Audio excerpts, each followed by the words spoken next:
Today, I want to talk about yoga alignment basics that will help to transform your practice, whether you are a beginner yogi or you've been practicing for years. These are basic alignment fundamentals every yogi needs to know.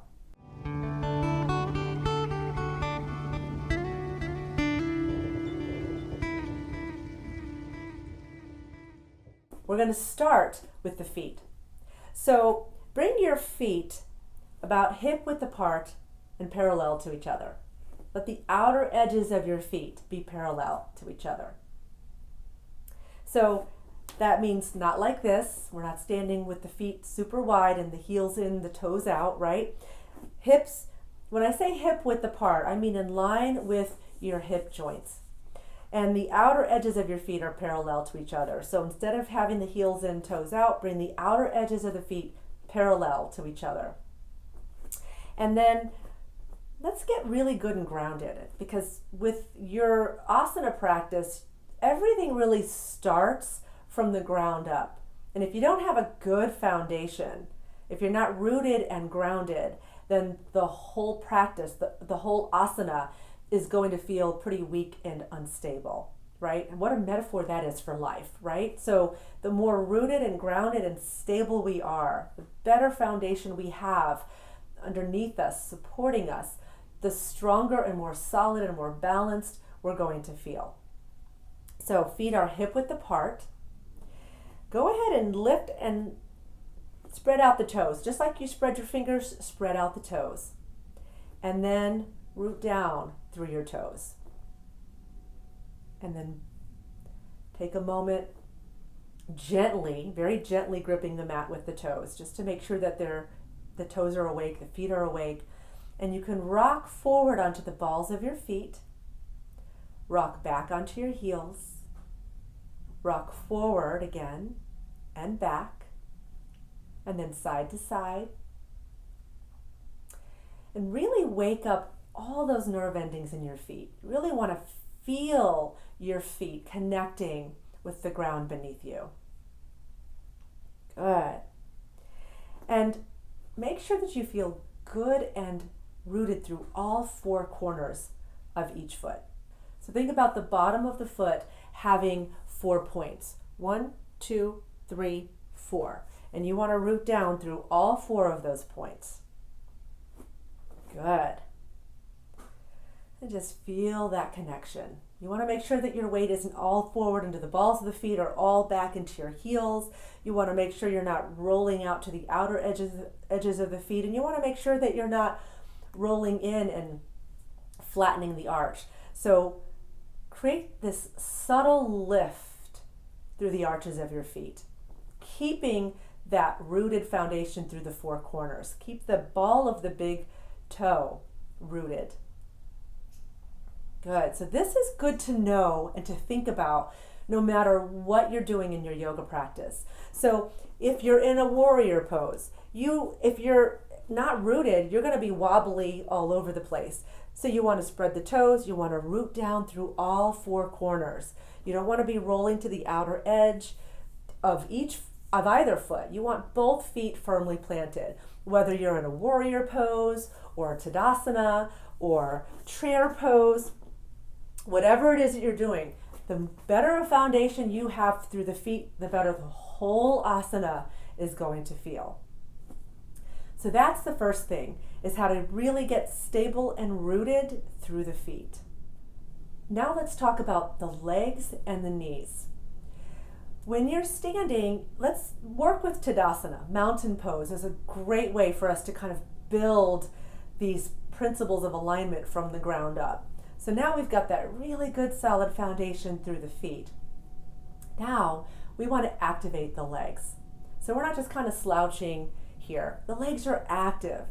Think about hugging the muscles in around the bones to create some strength. But at the same time, you're creating length. You're lengthening those muscles. You want to find that perfect balance between strength and length.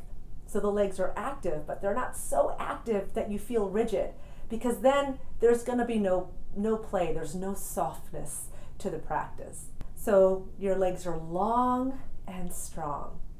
Find the balance between those two concepts.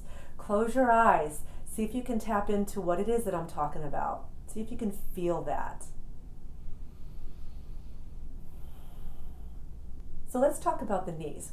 We want to make sure that we're not hyperextending the knees at any point. You always want to keep a little bit of softness there, because if you're in balancing poses, for example, let's say that you're in tree pose, if you lock the knee, then you have no way of adjusting for balance, and it's going to require the upper body to try to do that. So everything is accommodating up here.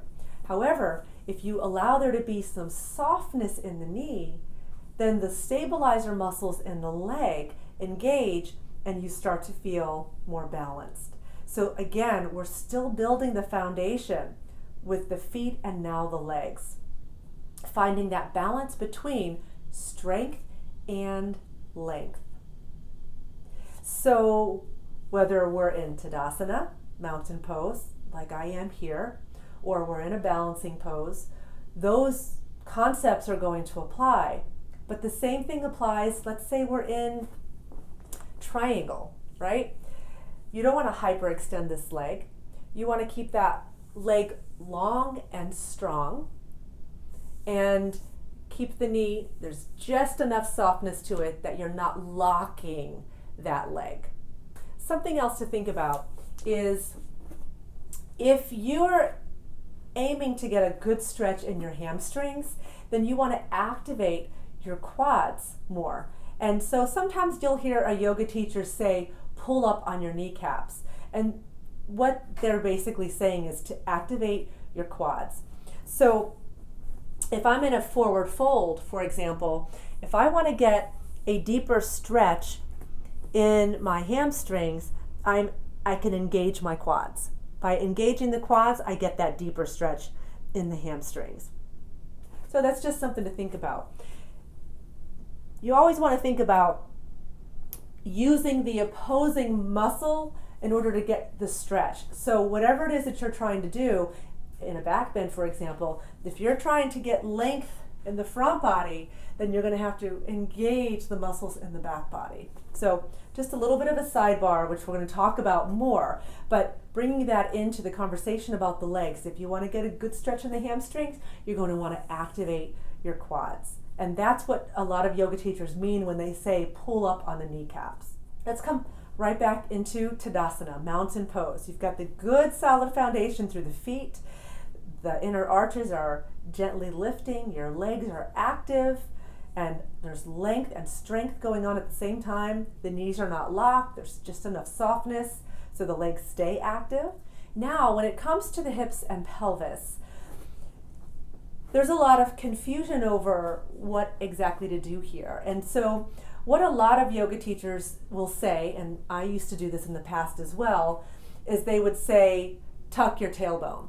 Because most people have a really strong lordotic curve in the spine. And so they have a lot of this going on. And so to counter that, and 95% of the population has this going on. So to counter that, a lot of yoga teachers will say, tuck your tailbone. And maybe a more accurate way of saying that is to lengthen your tailbone toward the earth, so that you get a little bit more space and length in the lower back. And it starts to wake things up in the lower belly. It starts to wake up your core muscles. But if you think about your pelvis like a bowl, okay? Think of this as a pelvic bowl. And if you're standing in Tadasana or any asana and you're tilting forward, then the bowl is unstable, right? So if you had a bowl and it was filled with liquid and it was tilting forward like this, the liquid would come spilling out, right? And the same thing is true if you're overcompensating and tucking this way. And so that's the thing you want to be careful for, that you're not overcompensating so much that now you're tightening up the glutes and it's actually creating more stress and strain in through here. So it's really this very subtle tilting of the pelvis.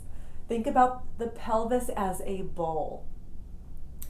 So it's not overdoing it, right? We're not overdoing that. And we're allowing the spine, when you have the pelvis sitting correctly here, then the spine, which sits inside of the pelvis, right? You've got the pelvic bowl.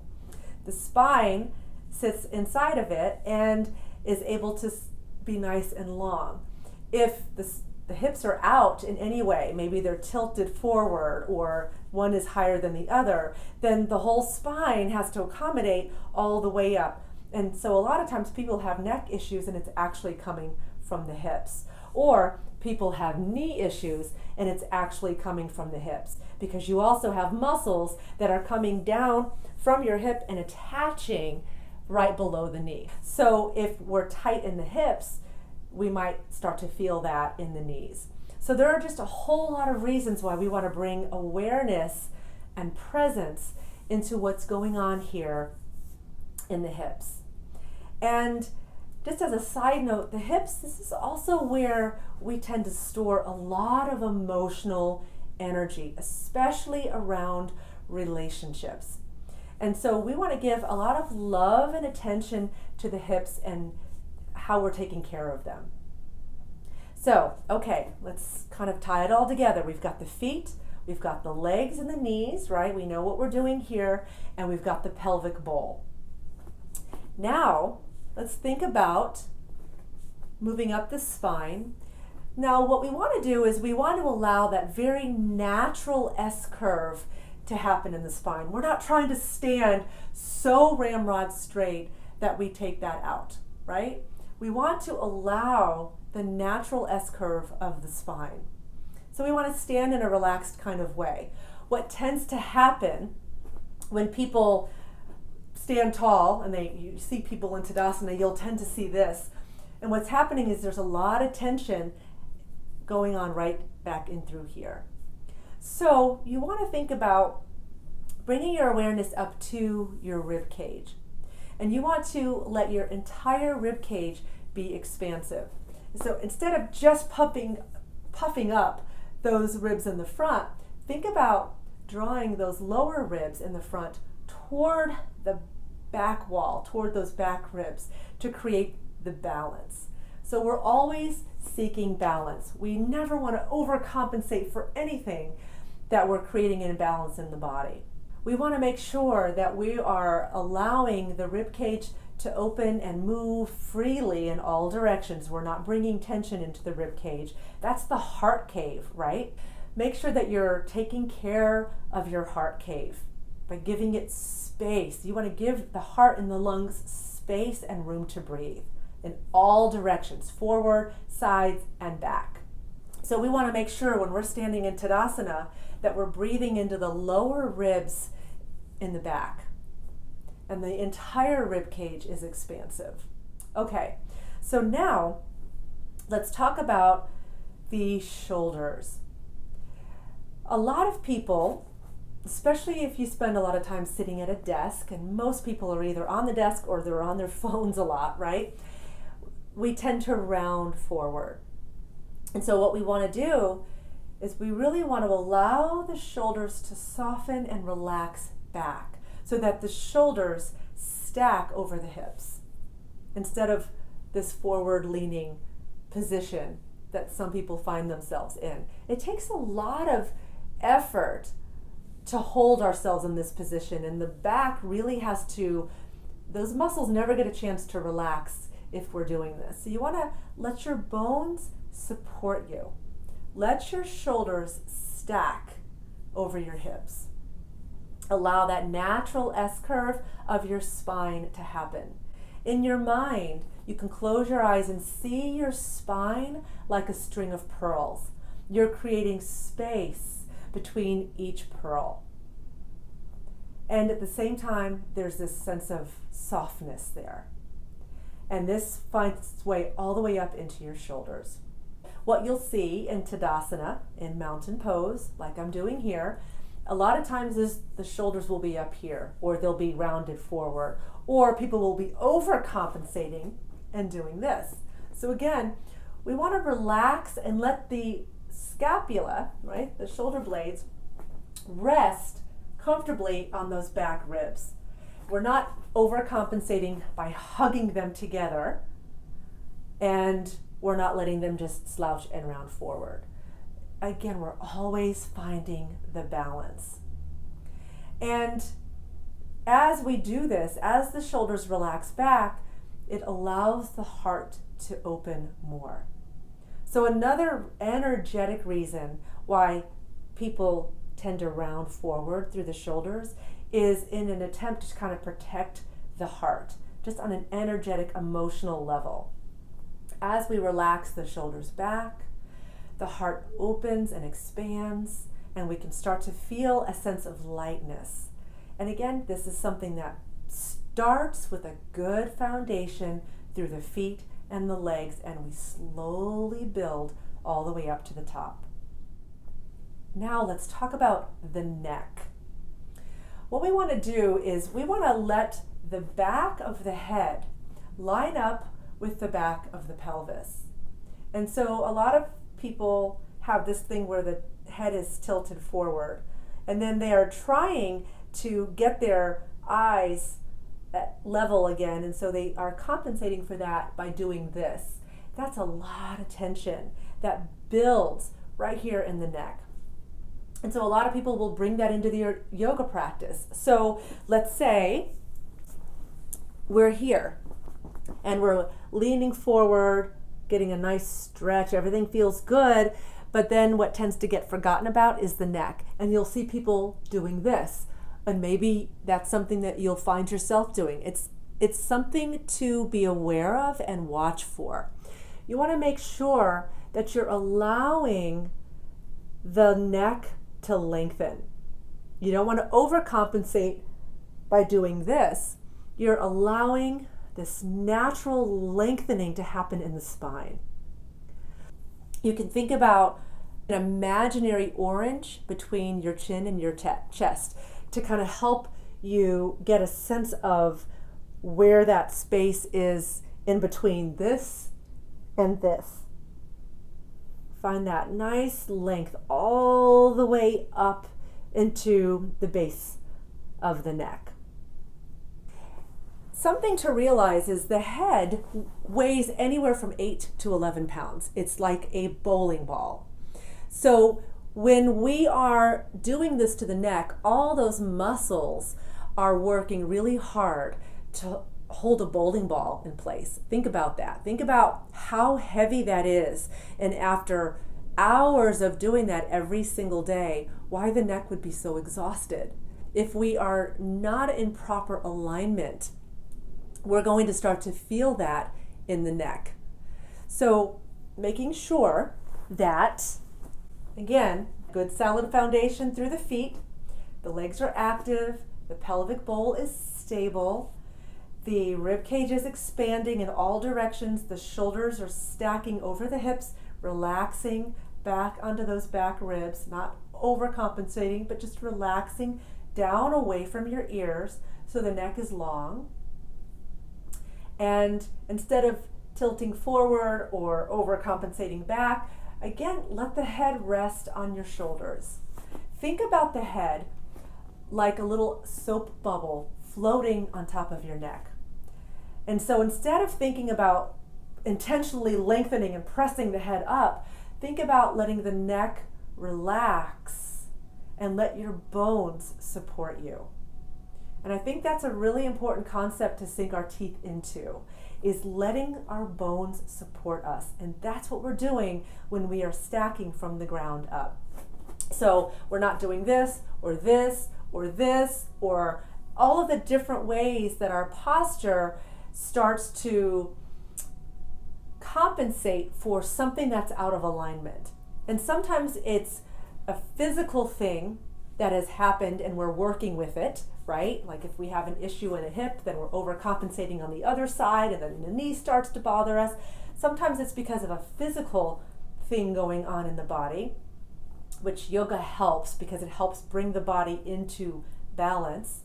And sometimes it's an emotional thing. So like I said, if we're walking around with our shoulders rounded forward, it could be because we're protecting the heart. Maybe there's some emotional stuff and trauma that hasn't been processed and dealt with yet. Or maybe we feel like we're carrying the weight of the world on our shoulders and we just can't carry it all, so we start to kind of slouch forward.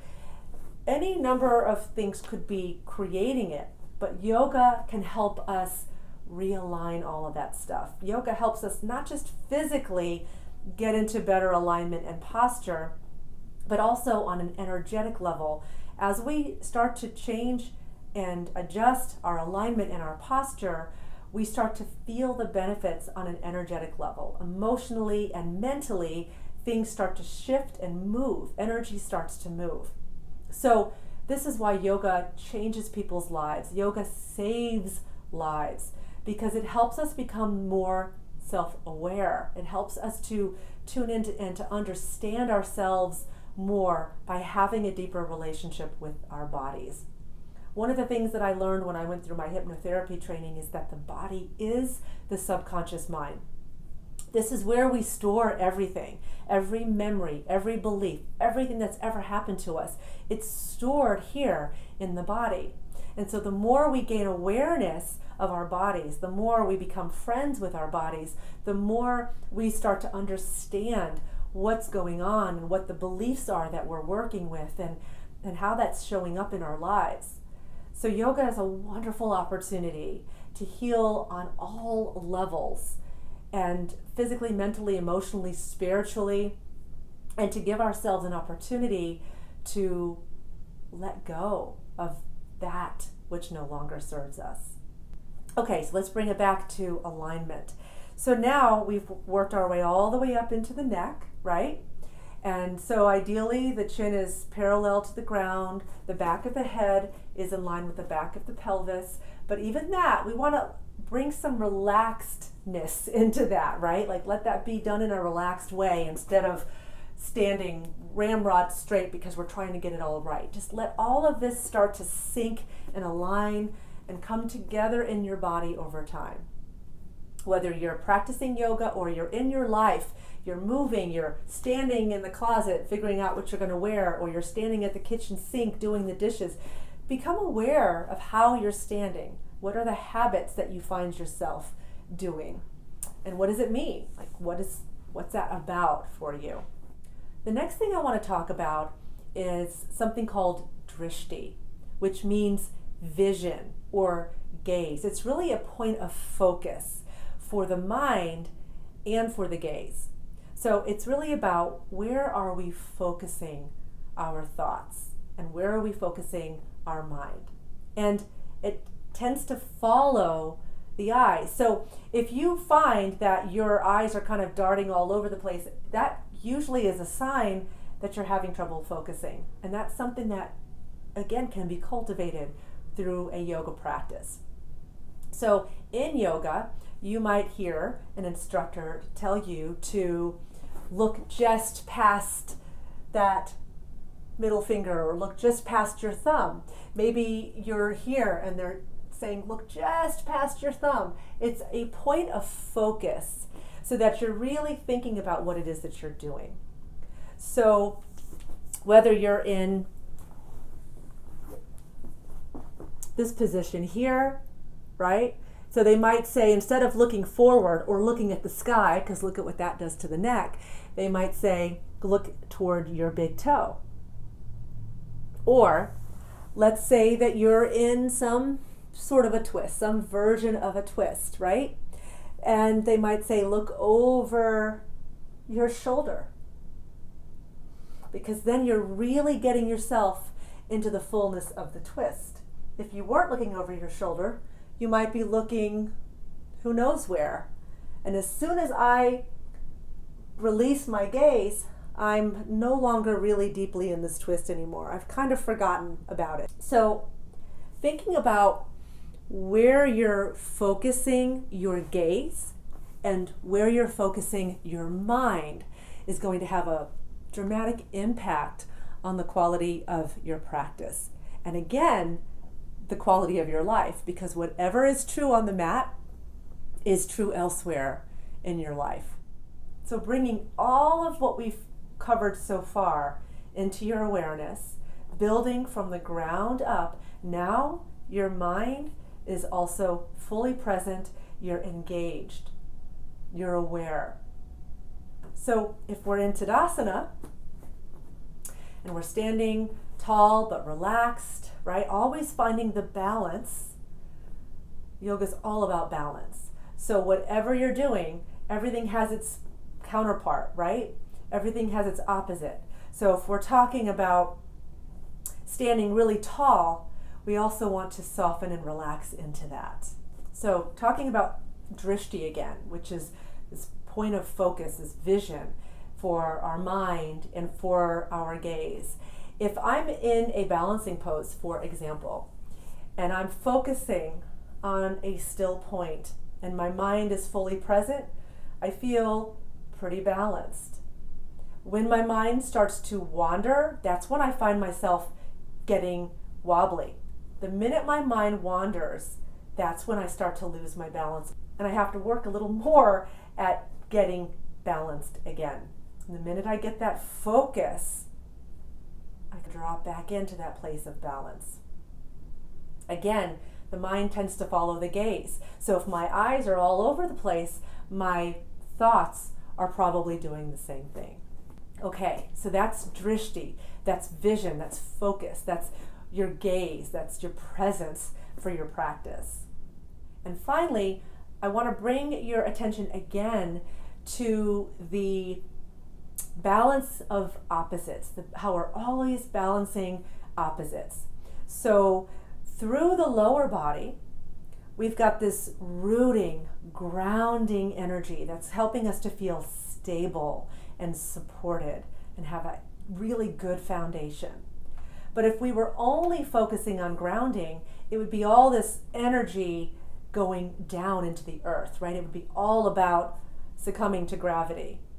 In order to counterbalance that, there's also this lifting and expanding, this lightening that takes place, this sense of buoyancy that comes up through the center of the body and all the way up and out through the crown of the head. These are the two things that are going to help us feel stable. If we were focused all on lifting and being light and expansive and free, we would be ungrounded. We wouldn't have a good foundation underneath us. If we were only focused on being stable and rooted and grounded and safe, we wouldn't feel much of a sense of freedom. We wouldn't feel much lightness. There wouldn't be a whole lot of playfulness. So it takes these two working together to find balance. And that's the healthiest place we can be, is find that place of balance between rooting and grounding and stabilizing and lifting and expanding and feeling light and free and open. Finding the balance between those two. Again, on the mat and elsewhere in life. And there's also this balance between expanding. So let's say we're at a 5-pointed star. We're expanding in all directions. If you keep expanding and expanding and expanding, you really don't, it's not very relaxing and you don't feel very safe, right? This isn't sustainable.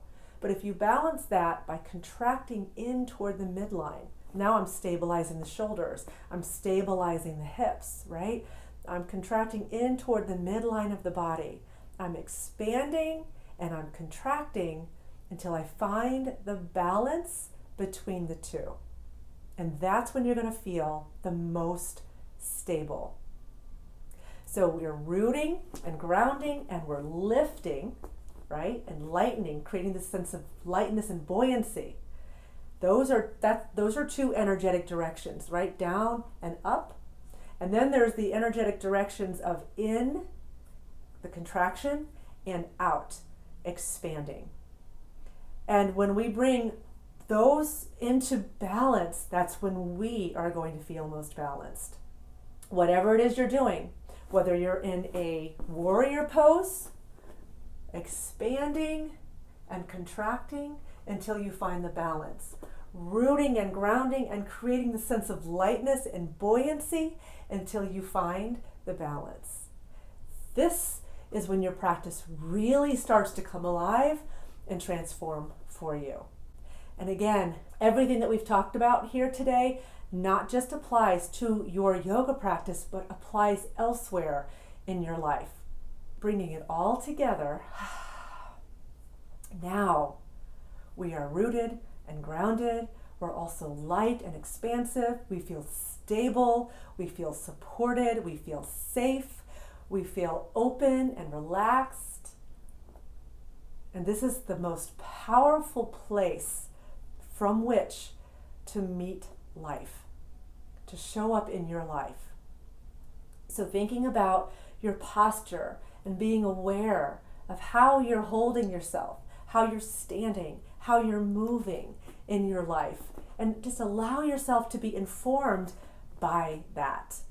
I know I've covered a lot of ground here today, but as you can tell, I'm really passionate about this because I really believe that knowledge is power. And the more we understand ourselves and our bodies, the more empowered we are to create and live the lives we want to live. I hope this has been helpful. If it has, please let me know so in the comments section below. And be sure to subscribe to my channel for more videos just like this one. Thank you so much for tuning in. Until next time, namaste.